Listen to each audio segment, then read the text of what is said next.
Hi everyone, hope you are all doing good. Please do watch, follow, subscribe Shweta Vlogs to get more and more important information about life. Please do subscribe her. Thank you. Hello everyone, welcome to my channel Shweta blogs. ఈరోజు కొన్ని interesting facts మీ ముందుకు తీసుకొచ్చాను. అసలు white hair పీకేస్తే ఎక్కువ అవుతాయా? లిఫ్ట్లో అద్దం ఎందుకు పెడతారు? యాలకులకు ఒత్తిడి తగ్గించే గుణం ఉంటుందా? కార్ డాష్బోర్డ్ పైన కాలు పెట్టి ప్రయాణం చేస్తే ఏమైనా ప్రమాదమా? ఇలాంటి ఇంకా ఎన్నెన్నో ఫ్యాక్ట్స్ తెలుసుకోవాలి అంటే మీరు స్కిప్ చేయకుండా వీడియో కంప్లీట్గా చూడండి. లిఫ్ట్లో అద్దం ఎందుకు పెడతారు? దానికి 2 కారణాలు ఉన్నాయి. లిఫ్ట్లో ఎక్కువసేపు ఉన్నాము అన్న ఫీలింగ్ కలగకుండా ఉండడానికి మనం అద్దంలో చూసుకుంటూ డిస్ట్రాక్ట్ చేయడానికి కోసం.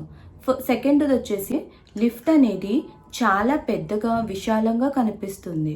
సో ఒక చిన్న ప్లేస్లో ఇరుగ్గా ఉన్నాము అని చెప్పి ఫీలింగ్ కలగకుండా ఉండడానికి కోసం అద్దం పెడతారు. తలపైన ఒక్క తెల్ల వెంట్రిక పీకేస్తే ఇంకా చాలా ఎక్కువ తెల్ల వెంట్రికలు పుట్టుకొస్తాయని అంటారు. ఎక్కడి నుంచి తెల్ల వెంట్రిక తీస్తే అక్కడ మళ్ళీ తెల్ల వెంట్రిక వచ్చే అవకాశం ఉంది. వేరే తెల్ల వెంట్రికలు రావు.